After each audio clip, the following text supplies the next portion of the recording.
نحمدہ و نصلی علی رسولہ الکریم اما بعد فاعوذ باللہ من الشیطان الرجیم بسم اللہ الرحمن الرحیم رب اشرح لی صدری ویسر لی امری واحلل عقدۃ من لسانی یفقہوا قولی ربی زدنی علما۔ 22واں پارہ، بہت اہم پارہ سورہ احزاب ہے۔ اس میں بہت سارے احکامات اور بہت ساری چیزیں بچیوں کے لیے، ماؤں کے لیے، عورتوں کے لیے، بیٹیوں کے لیے بہت ساری چیزیں سیکھنے کے لیے ہیں۔ سورہ نور میں پردے کے کچھ احکامات دیکھ چکے ہیں اور اس کا بھی اندازہ کر چکے ہیں کہ کس طریقے سے کہاں ہمیں اپنی لمٹس، کہاں عورت کی کیا کیا لمٹس ہوتی ہیں۔ جہاں پر آیا تھا یا ایھا النبی قل لازواجک وبناتک ونساء المؤمنین یدنین علیہن من جلابیبہن ذلک ادنی ان یعرفن فلا یؤذین، کہ اے نبی اپنی بیویوں سے کہہ دو اور عورتوں سے کہہ دو کہ وہ جب باہر نکلا کریں تو چادر اڑا لیا کریں تاکہ پہچان لی جائیں اور نہ ستائی جائیں۔ ہمارا کور کرنے کا مقصد جو ہے وہ یہ ہے کہ لوگ پہچان لیں کہ یس یہ مسلمان ہیں اور ان کی یہ لمٹس ہیں اور ان کو نہ ستائیں۔ آپ نے دیکھا ہوگا اکثر کہ جب نان مسلمس کے ساتھ انٹریکشن ہوتا ہے تو اگر آپ نے اپنا سر کور کیا ہوا ہے، آپ نے پراپر انتظام کیا ہوا ہے پردے کا، تو وہ آگے سے جو میل حضرات ہوتے ہیں وہ آگے سے ہاتھ نہیں بڑھاتے ہیں سلام کرنے کے لیے۔ انہیں پتہ ہوتا ہے کہ یہ انہوں نے کور کیا ہوا ہے، وہ آپ کا سلام کے لیے ہاتھ نہیں بڑھاتے۔ لیکن اگر آپ نے انہی کے طریقے کا ویسٹرن ڈریس پہنا ہوا ہے اور پتہ ہی نہیں چل رہا کہ آپ مسلمان ہیں کہ کوئی دوسرے مذہب سے ہیں، تو پھر وہ ہر طریقے سے استعمال کرتے ہیں جیسے کہ روٹین میں۔ تو یہاں بھی سورہ احزاب میں بھی آیت نمبر 32 میں اللہ سبحانہ وتعالیٰ فرماتے ہیں، نبی صلی اللہ علیہ وآلہ وسلم کی بیویوں تم عام عورتوں کی طرح نہیں ہو۔ اگر تم اللہ سے ڈرتی ہو، کسی نامحرم سے دبی زبان میں بات نہ کرو، یعنی نزاکت کے ساتھ بات نہ کرو، ورنہ جس شخص کے دل میں روگ ہے وہ کوئی غلط توقع لگا بیٹھے گا۔ لہٰذا صاف سیدھی بات کرو، معروف اور معقول بات کرو۔ اگرچہ یہ بات ازواج مطہرات سے کہی جا رہی ہے، لیکن ازواج مطہرات ہمارے لیے ایک رول ماڈل ہیں۔ ایک مسلمان خاتون کو مرد سے بات کرتے ہوئے ایک معروف اور باوقار انداز میں بات کرنی چاہیے۔ ایسے انداز میں لگی لپٹی باتیں نہیں کرنی چاہیے کہ جس سے دوسرے شخص کو کوئی غلط فہمی ہو جائے، دوسرا شخص کسی غلط فہمی کا شکار ہو جائے یا وہ عورت کی طرف مائل ہو جائے۔ پھر اسی طرح یہ ہے کہ نامحرم عورتوں سے تنہائی میں بھی بات کرنے سے ممانعت کی گئی ہے۔ اب یہ ہم اگر اپنا جائزہ لیں تو اتنی زیادہ جو ہمارا فساد پھیلا ہوا ہے، وہ پہلی ہی چیز غلط ہو جاتی ہے تو پھر آگے بلٹ اپ غلط ہو جاتا ہے نا، فساد پھر آگے پردے کی جب ہم اہتمام پورا نہیں کرتے ہیں، پردے کا خیال نہیں رکھتے ہیں، تو پھر آگے بہت سارے گھر ٹوٹتے ہیں، بہت ساری غلط فہمیاں پیدا ہوتی ہیں اور سب کچھ ختم ہو جاتا ہے، سب بکھر جاتا ہے۔ اور پتہ ہے یہ جو میاں بیوی کا تعلق ہے نا، شیطان کو سب سے زیادہ یہ دکھتا ہے، شیطان اس کے پیچھے سب سے زیادہ پڑا ہوا ہے۔ وہ کہتے ہیں نا کہ جب شام کو پانی پر شیطان اپنا عرش لگاتا ہے تو اس کے چیلے آتے ہیں، وہ ایک کہتا ہے میں نے یہ کام کیا، ایک کہتا ہے میں نے یہ کام کیا، ایک کہتا ہے میں نے یہ کام کیا، وہ کہتا ہے تم نے تو کچھ بھی نہیں کیا۔ دوسرا کہتا ہے میں نے یہ کام کیا، وہ کہتا ہے تم نے تو کچھ بھی نہیں کیا۔ تیسرا کہتا ہے میں نے یہ فساد کروایا، وہ کہتا ہے یہ تو کچھ بھی نہیں ہے۔ پھر اس طرح آتے جاتے ہیں، وہ اپنا فساد بتاتے جاتے ہیں کہ ہم نے یہ فساد کروایا، یہ فساد کروایا۔ شیطان کہتا ہے یہ تو کوئی بات نہیں، یہ تو کچھ بھی نہیں ہے۔ پھر ایک آتا ہے، وہ کہتا ہے میں نے میاں بیوی میں لڑائی کروا دی، وہ اٹھ کے اس کو گلے لگا لیتا ہے، کہتا ہے تم نے صحیح کام کیا۔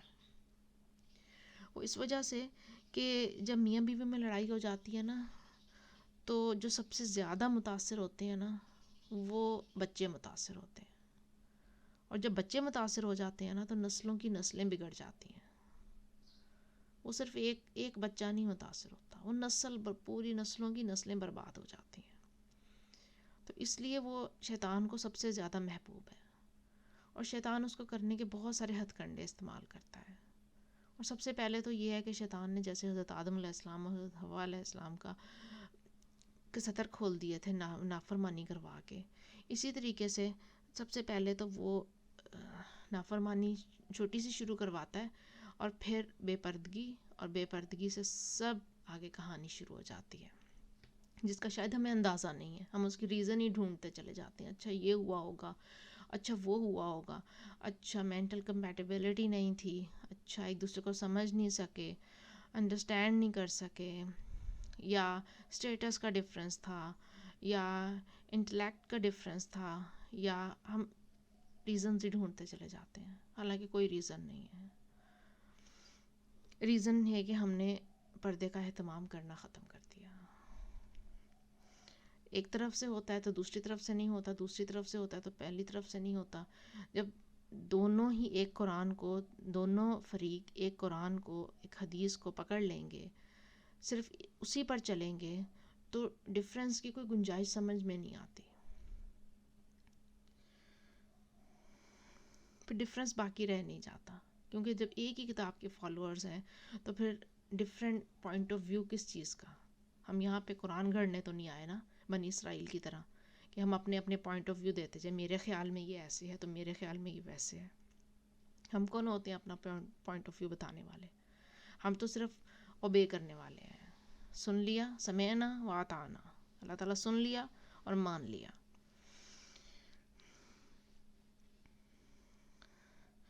اور پھر اسی طرح سے کہا گیا نامحرم عورتوں سے تنہائی میں بھی بات کرنے کی ممانعت کی گئی ہے. کہاں ہماری cousins get togethers, friend get togethers, اور اس کے بعد یہ کہ منگنی ہو گئی تو بس اب تو ہم ایک دوسرے کو انڈرسٹینڈ کر لیں. پہلے نامحرم ہے آپ، نکاح نہیں ہوا، کہ کیا انڈرسٹینڈ کرنا ہے؟ اگر اتنا ہی زیادہ اہم ہوتا یہ انڈرسٹینڈ کرنا تو پھر اللہ تعالیٰ قرآن میں نازل کر دیتا نا، حدیث کے ذریعے بتا دیتا نا کہ نکاح سے پہلے ایک دوسرے کو انڈرسٹینڈ کر لو. یہ چھوٹ رکھ دی ہے کہ منگنی ہو جائے، بات پکی ہو جائے تو پھر ایک دوسرے کو انڈرسٹینڈ کر لیا کرو، مل لیا کرو، ملاقاتیں کر لیا کرو. نہیں تھا نا اہم، اس لیے نہیں رکھا اللہ تعالیٰ نے. تو سمعنا واطعنا، مان لیا. کوئی نہ کوئی لاجک ہوگی نا اس میں. اب کتنا انڈرسٹینڈ کر سکتے ہیں کسی کو؟ 4 گھنٹے باتیں کر کے، 5 گھنٹے ملاقاتیں کر کے کیا انڈرسٹینڈ کریں گے؟ اللہ کی حدود کو پار کر رہے ہیں نا، اللہ تعالیٰ کی مقرر کردہ حدود کا خیال نہیں رکھ رہے. اللہ نے کہا نامحرم عورتوں سے تنہائی میں بات نہیں کرنی ہے، اور آپ کہتے ہیں اب یہ میری منگیتر ہو گئی ہے، فیونسی ہے، اب تو کوئی حرج نہیں ہے بات کرنا. جب اللہ نے حرج رکھ دیا تو پھر کیسے ہو سکتا ہے کہ کوئی حرج نہیں ہے، یا آپ کا حق کیسے ہو سکتا ہے بات کرنا؟ تو سارا فساد وہیں سے شروع ہو جاتا ہے. اور پھر آگے جب بیج ہی غلط لگا دیا تو پھر آگے کیسے ہم ایکسپیکٹ کر سکتے ہیں کہ بڑا پھلدار درخت نکلے گا؟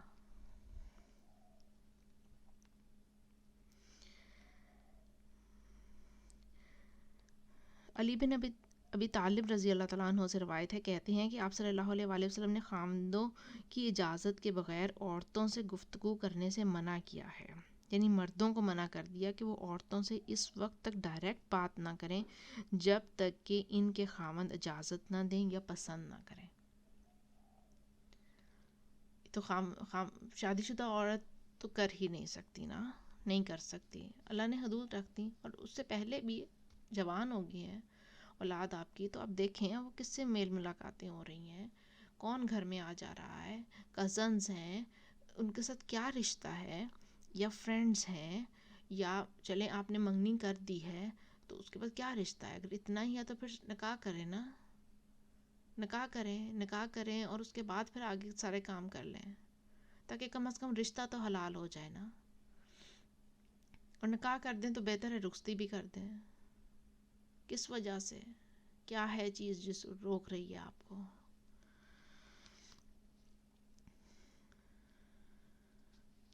اور یہاں جو بات کی گئی ہے وہ یہ ہے کہ ان سے نرم اور اس انداز میں بات نہ کرو کہ مرد آگے سے اٹریکٹ ہو جائے. تو اس کا مطلب یہ نہیں کہ آرام سے بات نہیں کریں یا ایک معقول طریقے سے بات نہ کریں کہ سخت لہجہ اور بد کلامی سے بات کریں، یہ معنی نہیں ہے. یعنی جب نرم لہجہ اور نزاکت سے بات کرنے سے منع کیا گیا تو بعض اوقات یہ خیال آ سکتا ہے کہ شاید سختی سے بات کرنے کا حکم دیا جا رہا ہے، تو بلا وجہ کسی مرد سے سختی سے بھی بات کرنے کی ضرورت نہیں ہے. اس میں انسان کو ایک معروف اور ایک باوقار ٹھہرا ہوا انداز اختیار کرنا چاہیے. لازمی نہیں ہے کہ آپ نے لڑ کر ہی آنا ہے، ایک باوقار طریقے سے جو آپ کی لمٹس ہیں ان میں رہ کر بات کرنی چاہیے. کہ بیٹھے ہیں، خوش گپیاں، مکس گیدرنگ ہے، خوش گپیاں لگ رہی ہیں، ایک دوسرے پہ ہاتھ مار کے باتیں ہو رہی ہیں، اور پھر انسان کہتا ہے میں تو سیکیور ہوں کیونکہ میں تو اپنے ہسبینڈ کے ساتھ ہوں. تو یہاں پہ کیٹیگوریکلی بتا دیا گیا کہ آپ اگر ہسبینڈ کے ساتھ بھی ہیں تو نامحرم جو ہے وہ نامحرم ہی رہے گا، وہ محرم نہیں بن جائے گا. یہ اپنی حدود کا خیال رکھنا ہے کہ کہاں پہ ہماری حدود ہیں، کہاں پہ ہم نے کس طریقے سے بات کرنی ہے، کن لوگوں سے بات کرنی ہے. اگر یہ ہم سورہ نور اور سورہ احزاب پڑھ لیں نا، خواتین اور مرد، یہ نہیں میں کہتی ہوں کہ صرف عورتیں پڑھیں اور مرد نہ پڑھیں. جیسے سورہ نساء کو ہم کہتے ہیں کہ عورت کے نام پر ہے اس لیے عورتیں پڑھیں اس کو، تو الرجل تو کوئی صورت ہے ہی نہیں، مرد کیا پڑھیں. مرد کو بس وہ ضرورت نہیں ہے، وہ سیکھے سکھائے آئے تھے. کھول لینا قرآن بھی، مرد بھی کھول لینا. جب آپ قرآن کھولتی ہیں، جب خواتین قرآن کھولتی ہیں، کیوں نہیں یہ پردے کی آیات اپنے خامدوں سے ڈسکس کرتی ہیں کہ یہ پردے کے احکامات آئے ہیں، کیا خیال ہے ہم یہ پردہ شروع کر دیں. جب آپ قرآن کا ریفرنس لے کے اپنے خامدوں کے پاس جائیں گی تو کیسے ہو سکتا ہے کہ وہ اس کا انکار کریں. ہو سکتا ہے وقتی طور پہ وہ کبھی آپ کو کہہ دیں کہ نہیں یہ صحیح نہیں ہے، یا دیکھتے ہیں سوچتے ہیں، لیکن قرآن کی بات ہے نا، کبھی نہ کبھی تو ان کے دلوں پہ اثر کرے گی نا، کبھی نہ کبھی تو وہ سمجھ جائیں گے نا. لیکن جب ڈیفینیٹلی آپ کسی ورڈلی پرسنالٹی کا حوالہ دیں گی، فار ایگزامپل کسی اسکالر کا بتا دیں گی کہ فلاں اسکالر کو میں نے سنا تھا وہ اس طریقے سے کہہ رہی تھیں، تو وہ یہ کہے گا نا کہ اس کو کیا پتا، کیونکہ مردوں کی ایک مسکنسیپشن ہے نا کہ عورت کو کچھ نہیں پتا ہوتا، تو وہ تو عورت کی بات کا ویسے ہی نیگیٹ کر دیں گے، سنیں گے نہیں. تو اس وجہ سے مردوں سے جب بات کریں، اپنے خامدوں سے جب بات کریں، تو آپ قرآن کا حوالہ لے کر جائیں. قرآن کا پڑھے لکھے ہیں آپ، سمجھ سکتے ہیں، پڑھ سکتے ہیں، سمجھ سکتے ہیں، تو آپ قرآن کھولیے نا، قرآن کی آیات لے کر جائیں گے. قرآن میں تو یہ لکھا ہوا ہے، تو کیا ہمیں ایسے کرنا چاہیے؟ قرآن میں سیدھی سیدھی بات کر دی گئی ہے، کوئی ایسی ہیر پھیر تو ہے ہی نہیں کہ کوئی ایسی چیز جو ہمیں سمجھ نہ آتی ہو. یہ علیحدہ بات ہے جب ہم سمجھنا نہ چاہیں تو پھر ہم بہت سارے بہانے، بہت سارے دلائل لے کر آ جاتے ہیں، لیکن قرآن میں تو بالکل سب سیدھا سیدھا ہے.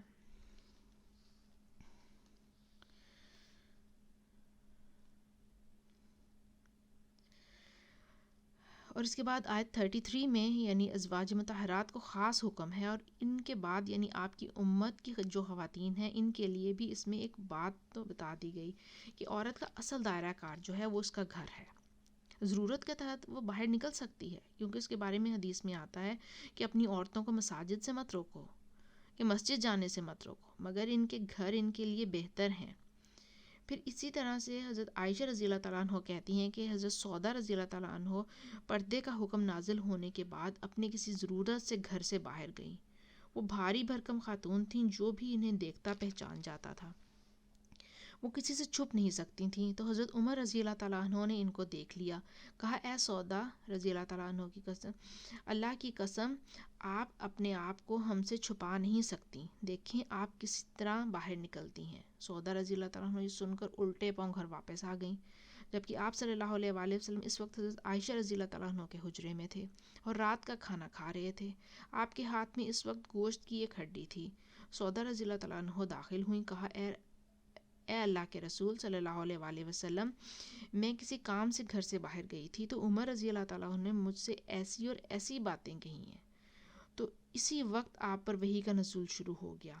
تھوڑی دیر کے بعد یہ کیفیت ختم ہوئی. اس وقت ہڈی آپ کے ہاتھ میں ہی تھی, آپ نے اس کو رکھا نہیں تھا. تو اللہ تعالیٰ نے آپ سے فرمایا کہ ان عورتوں کو یعنی تمہیں قضائے حاجت کے لیے یا اپنی ضروریات پوری کرنے کے لیے باہر جانے کی اجازت ہے. یعنی عورت اپنی ضرورت پوری کرنے کے لیے کسی کام کے لیے گھر سے باہر جا سکتی ہے, لیکن بلا وجہ گھر سے باہر رہنا یا زیادہ دیر گھر سے باہر رہنا اور اپنی بنیادی ذمہ داریوں کو نظر انداز کر دینا یہ درست نہیں ہے. اسی طرح تعلیم سیکھنے, علم سیکھنے اور سکھانے کے لیے بھی جا سکتی ہے, گھر سے باہر نکل سکتی ہے, معلم کی حیثیت سے نکل سکتی ہے, اسٹوڈنٹ کی حیثیت سے نکل سکتی ہے, اور بھی کچھ ضرورت کے تحت ہے, جو بھی کچھ ضرورت ہے تو اس کے لیے نکل سکتی ہے, لیکن اپنے پردے کا خیال رکھ کے, ان لمٹس کا خیال رکھ کے, ان حدود کا خیال رکھ کے جو اللہ تعالیٰ نے مقرر کر دی گئی ہیں.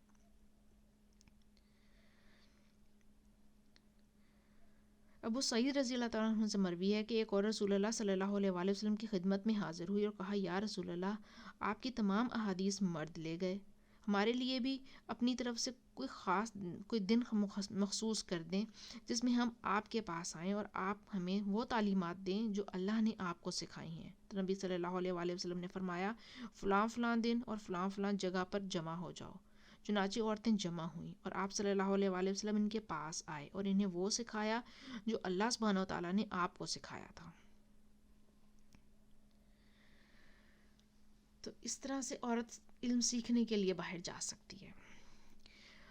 پھر اسی طرح اس آیت میں جو دوسرا حکم آیا ہے وہ یہ ہے کہ وَلَا تَبَرَّجْنَا تَبْرُجُ الْجَاهِلِيَّةِ الْأُولَى, وہ دور جاہلیت جیسا اپنی زینت اور زیب و زینت نہ دکھاؤ. یہ تبرج کا لفظ بروج سے ہے. بروج کہتے ہیں اپنے آپ کو نمایاں کرنے کو. حضرت ابو ہریرہ رضی اللہ تعالیٰ عنہ سے مروی ہے کہ رسول اللہ صلی اللہ علیہ وآلہ وسلم نے فرمایا, اللہ کی بندیوں کو اللہ کی مسجدوں سے مت روکو, لیکن انہیں چاہیے کہ زیب و زینت کے بغیر نکلیں. بہت تیار شیار ہو کر نہیں نکلنا کہ مسجد جا رہے ہیں تو جو پورا میک اپ ہو رہا ہے تو جو مسجد کی تیاری ہو رہی ہے, جمعے کی تیاری ہو رہی ہے, خوشبوئیں لگ رہی ہیں.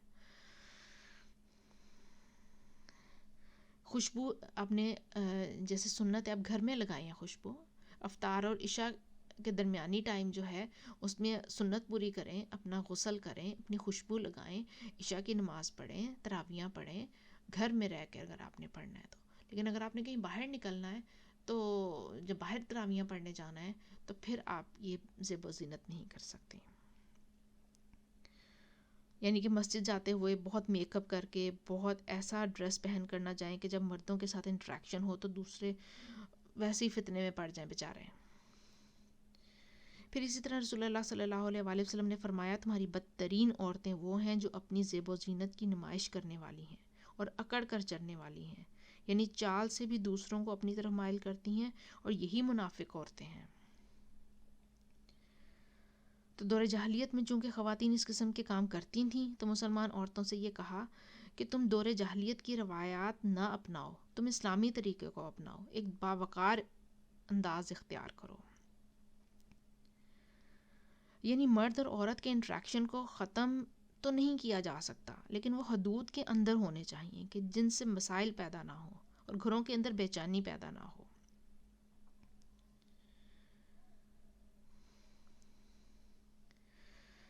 تو یہ چیز ہے کہ اب زیب و زینت ہمیں پتہ ہونی چاہیے کہ ہماری کیا لیمٹس ہیں.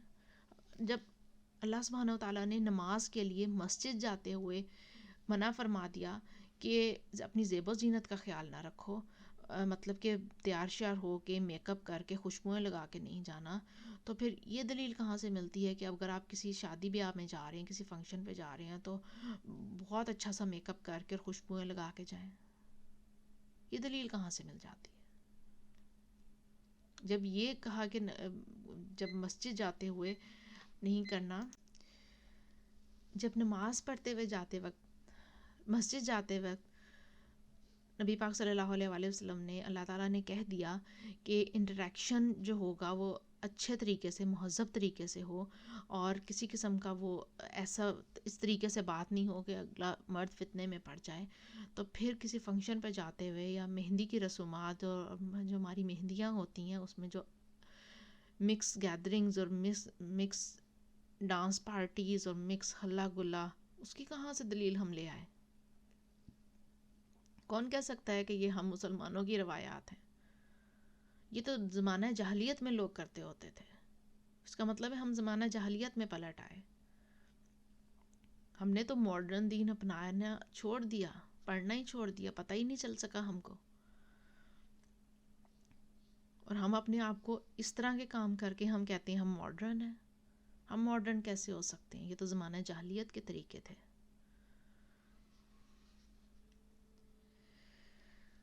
تو میکسیمم کوشش کرنی چاہیے کہ ہم اسلام کی مقرر کردہ حدود کی پابندی کر سکیں. اور اس کے علاوہ اس بارے میں جو کافی زیادہ ذکر کیا گیا ہے وہ صدقہ خیرات کا ہے. روزانہ صدقہ خیرات کرنا ہے اور اللہ سے دعا کرنی ہے کہ اللہ مجھے وہ کام سجھا دے جن پر خرچ کرنا بہتر ہے. بعض اوقات ہم خرچہ کرنا چاہ رہے ہوتے ہیں، چیریٹی دینا چاہ رہے ہوتے ہیں، لیکن ہمیں پتہ نہیں چلتا، ہم کنفیوز ہی رہتے ہیں. اچھا دیں نہ دیں، دیں نہ دیں، اس کو دیں کہ اس کو دیں، کس کو دیں. تو اس میں یہ ہے کہ اللہ تعالیٰ سے دعا کیجیے اور اس کے بعد جو ذہن میں آئے، دل میں آئے، وہ فیصلہ کر لیجیے. اور مال اور اولاد کو آخرت کے کاموں میں لگا کر ان کا حق ادا کرنا ہے. مال اور اولاد جو ہے وہ اصل میں ہم کہنے کو تو ہماری بہت بڑی نعمتیں ہیں. یہ دنیا کی زندگی کے میں بہت بڑا سہارا ہے یہ. لیکن اللہ تعالیٰ کہتے ہیں کہ یہ دونوں چیزیں جو ہیں یہ آزمائش ہے. اور اللہ تعالیٰ جن کو دیتا ہے نا، کسی کو دے کے آزما لیتا ہے یہ چیزیں، اور کسی سے لے کر آزما لیتا ہے یہ چیزیں، کسی کو نہ دے کر آزما لیتا ہے یہ چیزیں. تو ہم نے دیکھنا ہے کہ ہماری آزمائش کہاں پر ہو رہی ہے. اگر آپ کے بیٹے ہیں تو آپ پہ بہت بڑی ذمہ داری ہے. ہم کہتے ہیں بیٹیاں ہیں تو بہت بڑی ذمہ داری ہیں، کیونکہ ہم دنیا کا ہی سوچتے ہیں نا کہ بس ان کی شادیاں ہو جائیں، ہم اپنے فرض سے سبکدوش ہو جائیں اور بس سب ٹھیک ہو جائے. اور بیٹے کو ہم کہتے ہیں وہ تو کوئی مسئلہ ہی نہیں ہے، وہ تو ہمارا سیدھا ہاتھ ہے، وہ تو میرے دو بازو ہیں. حالانکہ بیٹے بہت بڑی ذمہ داری ہیں، بہت بڑی ذمہ داری ہیں. پورا انسان انسان کو مولڈ کرنا، انسان کو بنانے کی ذمہ داری اللہ نے آپ کو دے دی. اب چاہے تو آپ اسے صرف دو بازو ہی سمجھ کے اسے دنیا ہی کمواتے رہیں، یا پھر آپ اس کی آخرت بنا دیں، آخرت بھی کما لیں.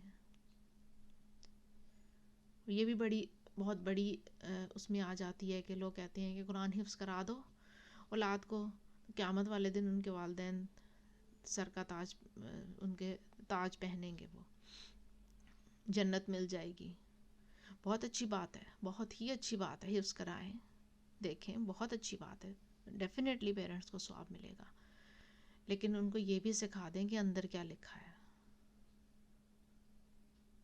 تاکہ وہ اپنی زندگی بھی اس کے مطابق گزار سکیں. صرف زبان سے بولتے جانا، پڑھتے جانا. میں پھر کہہ رہی ہوں، نو ڈاؤٹ اس میں ثواب ہے، بہت ثواب ہے، بہت اجر ہے، بہت زیادہ اجر ہے، ماں باپ کے لیے بھی اجر ہے. لیکن کہیں وہ اجر مائنس نہ ہو جائے جب وہ دنیا میں غلط کام کریں گے اس بنا پر کہ انہیں پتہ ہی نہیں ہوگا کہ قرآن میں کیا لکھا ہوا ہے.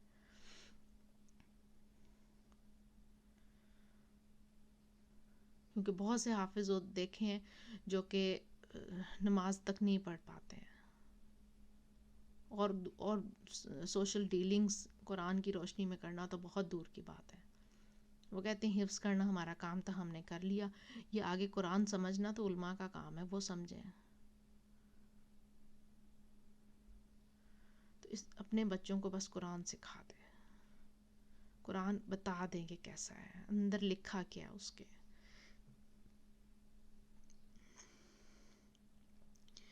اور کسی کے گھر عین کھانے کے وقت پر نہیں جانا چاہیے.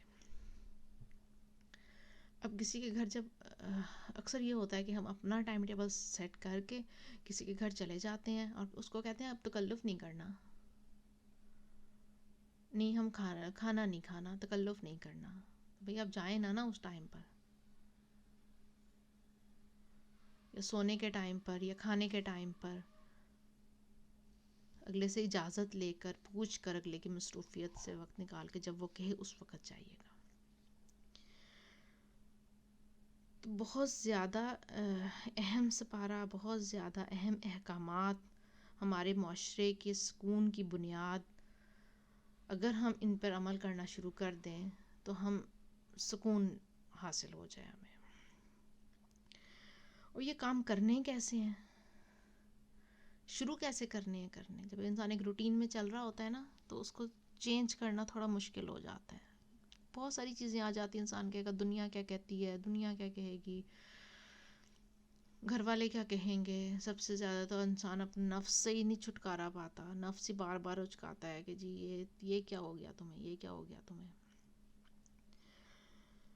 تو اس سے جائزہ لینا ہے کہ وہ کون سے ایسے گناہ کے کام ہیں جن کو کر کر کے میں خوش ہوتی رہتی ہوں. اپنی ڈائری کھولیے اور اپنی ڈائری میں نوٹ ڈاؤن کریں یہ کوسچن کہ وہ کون کون سے کام ہیں جن کو کر کے میں خوش ہوتی ہوں. گناہ کے کام, کون سے گناہ کے کام ہیں جن کو کر کے میں خوش ہوتی ہوں.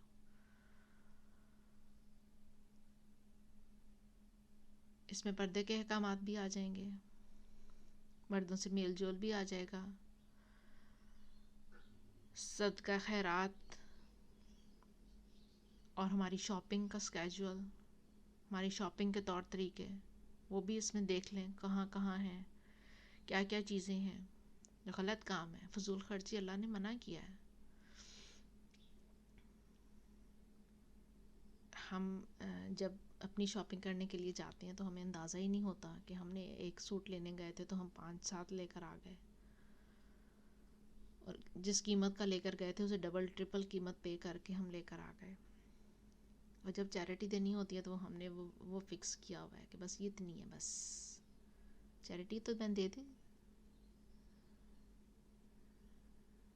تو حالانکہ اللہ تعالیٰ نے کہا ہے کہ صدقہ خیرات جو ہے وہ کرتے رہنا چاہیے. ہم شاپنگ جو ہے وہ کرتے رہتے ہیں, اور صدقہ خیرات جو ہے وہ ونس ان اے وائل, ہفتے میں ایک دن یا مہینے میں ایک دن یا ہوا تو سال میں ایک دن.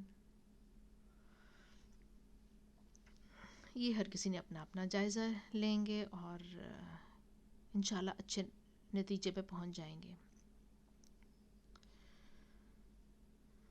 اور دوسری بات یہ ہے کہ سوچئے میری وہ کون سی باتیں ہیں جن سے دوسروں کو اذیت پہنچتی ہے. کوئی تو ہوں گی. یہ وہ باتیں ہیں جو آپ کے فرینڈ سرکل سے باہر ہیں.